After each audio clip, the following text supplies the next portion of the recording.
चलिए, once again, I welcome you all. A very good morning to all the final year students.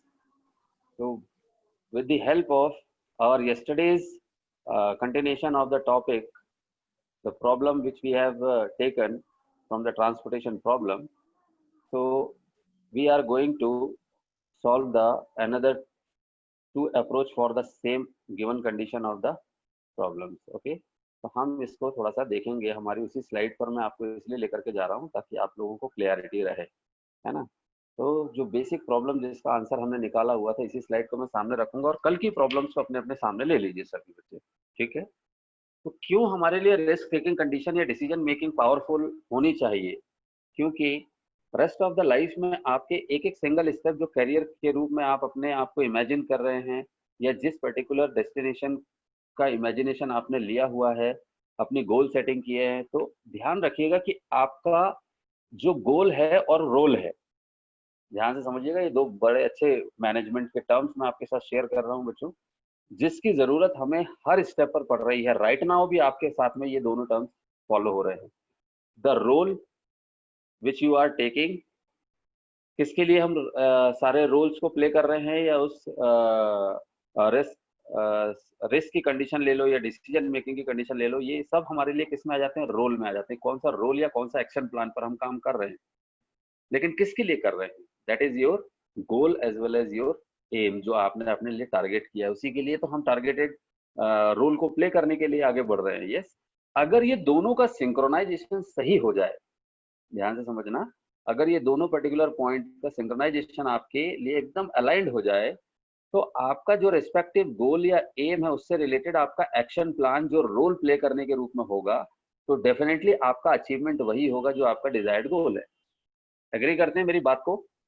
Yes sir, है ना। तो हम इसी पर्टिकुलर पॉइंट के रिस्पेक्ट में अपने जो प्रॉब्लम है उसको आज सॉल्व करिए। Least cost method note down करिए, लिखिए सभी लोग अपने इसमें least cost method. Same problem को उठा लीजिए जो कल का हमने 3 प्लांट और 4 डिस्ट्रीब्यूशन सेंटर्स के लिए काउंट किया हुआ था, राइट। और उसी पर्टिकुलर प्रॉब्लम में आ जाइए, तो मैं फटाफट आपको विद इन फ्यू मिनट्स इसको रिजॉल्व करवाता हूं और आप लोग अपने पर्टिकुलर आउटकम वैल्यूज चेक करेंगे, राइट। चलिए, रेडी हैं सभी बच्चे? Yes, you all students are ready to take the role for your particular given goal condition, goal. Okay, तो गोल हमारे लिए क्या रखा हुआ है? ट्रांसपोर्टेशन का problem. Now we are taking the role. तो रोल में हमने जो मेथड अप्रोच में लाए हैं, 4th नंबर की मेथड है हमारी, that is the least cost method, right. अब लीस्ट कॉस्ट मेथड के पोर्शन में हम चलते हैं और देखते हैं कि हमारा आंसर जो है अपनी पिछली कल की 3 मेथड से कितना वेरी करता है, राइट। हो सकता है कि हमें ऑप्टिमाइज वैल्यू हमारी ट्रांसपोर्टेशन कॉस्ट की कम हो, या ये भी हो सकता है कि हमारी ऑप्टिमाइज वैल्यू ट्रांसपोर्टेशन कॉस्ट की ज्यादा हो। So let us take the initiative for this. तो सबसे पहले सेम मैट्रिक्स को आपने बनाया हुआ है, उस सेम मैट्रिक्स पर आपने लीस्ट कॉस्ट मेथड लिख करके जो डिमांड और सप्लाई की वैल्यूज है उस पर ध्यान दीजिएगा। बेटा किशोर, आपने कल का क्लास अटेंड किया था ना? नहीं सर, क्वेश्चन लिखा नहीं कर पाया, कल नहीं कर पाए थे, तो आपको मैं था। ये जो सामने प्रॉब्लम बना हुआ है, इस प्रॉब्लम को ध्यान से देखना और ध्यान से सुनना। उसके बाद गौरव, आप अपनी पिक्स जो है वो शेयर कर देना किशोर को, राइट, जो प्रॉब्लम आपने कॉपी में बनाई। सर मैंने भी कल अटेंड नहीं किया था। अच्छा, तो कल कौन थे मेरे साथ में अपनी क्लास में से? पवन? Yes sir. कल के प्रॉब्लम सॉल्व किए थे बेटा, तीनों अप्रोच जो हमने अप्लाई करी थी? हाँ सर, मैं अटेंड तो कर रहा था सर, पर नेटवर्क इशू था तो सर प्रॉब्लम में थोड़ी गड़बड़ हो गई सर।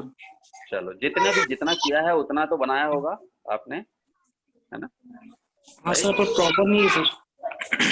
चलिए, कोई बात नहीं। तो एक बार फिर से नोट डाउन कर लीजिए, मैं कोशिश करता हूँ, नहीं तो एक बार फिर हम रिपीट कर देंगे बाद में। अभी आज कोशिश करते हैं। तो लिखिए फटाफट, एक मैट्रिक्स बनाइए 3/4 का, यानी 3 रो की कॉलम होगी, या 3 रो होगी आपकी और 4 कॉलम होंगे। किशोर ड्रॉ इट, मैं नंबर्स बोल रहा हूँ, 2 मिनट भी नहीं लगेगा, हमारा प्रॉब्लम आप लिख लेंगे। तो 3 प्लांट के लिए 3 रो लिखे, 3 रो ड्रॉ करिए, और 4 डिस्ट्रीब्यूशन सेंटर्स के लिए हमारे लिए 4 कॉलम बनाइए। तो 3/4 का एक मैट्रिक्स बॉक्स बन जाएगा आपका, राइट। ड्रॉ करो जरा, और सब वीडियोस पर रह करके ड्रॉ करो, तो मुझे अगर आपके सिचुएशन से कहीं ऐसा लगेगा कि आप कंफ्यूज हो रहे होंगे, तो I can assess easily. Yes sir, हो गया सर। हाँ ओके, तो फर्स्ट रो में आप लिख लीजिए चारों डिस्ट्रीब्यूशन सेंटर की पहली रो में प्लांट आपने लिखा रो वाइज। यस तो सर, फर्स्ट प्लांट में आपकी वैल्यू है 2 3 11 7, बॉक्स में लिख दीजिए 2 3 11 7। 2 3 11 7। यस और सर। उसी के बाद बॉक्स के बाहर लिख दीजिए सप्लाई की वैल्यू 6। सप्लाई की वैल्यू जैसे ये सामने स्क्रीन में सप्लाई लिखा हुआ है, इस तरह से बॉक्स के बाहर एक सप्लाई वैल्यू लिख लीजिए, उसमें लिख लीजिए 6। ओके, अब सेकंड रो में आ जाइए जरा प्लांट की। जैसे ये प्रॉब्लम बना हुआ ना बेटा, ए बी सी लिखा हुआ है, यहाँ पर हमने प्लांट 1 2 3 लिया है और हॉरिजॉन्टल लाइन में लिखा हुआ कॉलम के टर्म्स लिखे हुए डी ई एफ, इसकी जगह हमने 1 2 3 4 डिस्ट्रीब्यूशन सेंटर्स माना है। तो 4 माना है, यहाँ 3 दिख रहे हैं, आपने 4, हमने 4 कंसिडर किया। सेकेंड रो में लिखिए 1061, नोट डाउन 1061,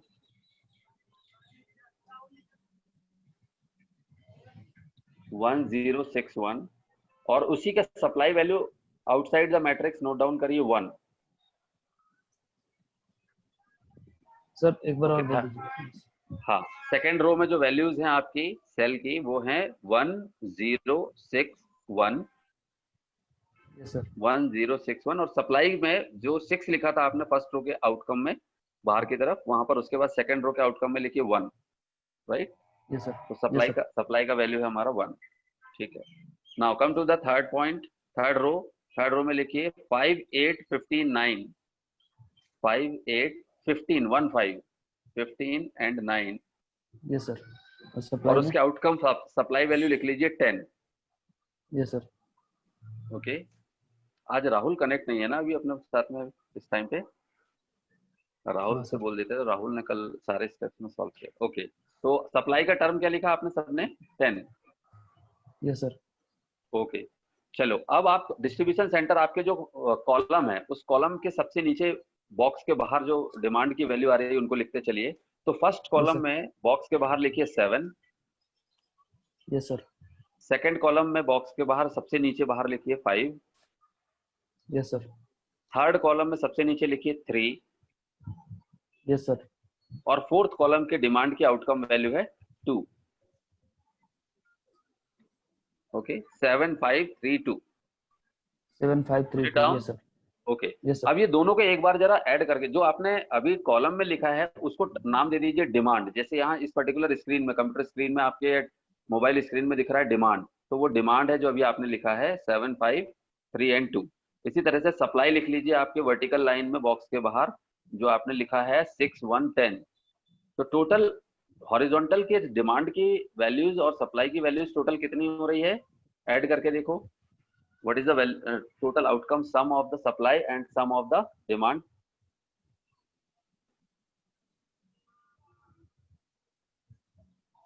ऐड करके बताइए कोई। किशोर कितना आ रहा है बेटा, बोलो। 17 17 17 17।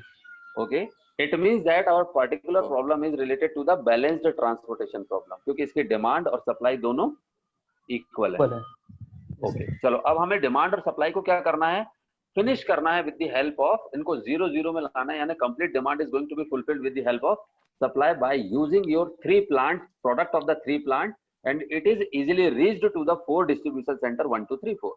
ओके, यस तो सर। हमारी मेथड जो आज हम अप्लाई कर रहे हैं वो है लीस्ट कॉस्ट सेल मेथड, है ना।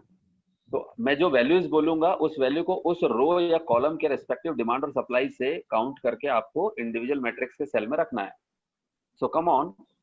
तो सबसे पहले हम लीस्ट कॉस्ट सेल देखेंगे। तो सबसे छोटा सेल हमको अगर देखने को मिल रहा है रो वाइज, तो फर्स्ट रो में हमको सबसे छोटा सेल कौन दिख रहा है, 2। यस और नो?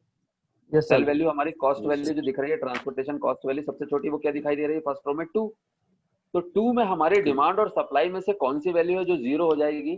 तो अगर हम 7 पुटअप करेंगे तो -1 चली जाएगी सप्लाई में हमारे लिए, लेकिन सप्लाई को अगर पुटअप करेंगे हम फर्स्ट सेल में ब्रैकेट बनाते हुए 2 के रूप में, जैसा ये आपको सामने स्क्रीन में दिख रहा है, तो आपका 6 0 हो जाएगा और 7 की जगह 1 बचेगा। Getting me what I am saying? एक सेकंड सर। तो 2 वाले सेल में 6 को पुटअप करिए ब्रैकेट लगा करके और 6 को 0 लिख दीजिए। वहां पर सप्लाई की जगह 6 लिखा, उसको 0 लिख दीजिए। ध्यान से सुनिएगा, कूल माइंड से सुनिएगा, अलाइंड वे में सुनिएगा, कोई प्रॉब्लम नहीं होगी, एक बार में सब कुछ सॉल्व कर लोगे आप। ओके, तो अब 7 जो डिमांड की वैल्यू आ रही है फर्स्ट कॉलम में नीचे, वहां कितना बचा? कैरिड 1। यस, हाँ या ना?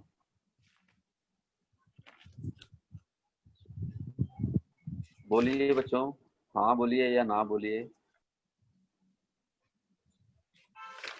गौरव, किशोर, यस सर।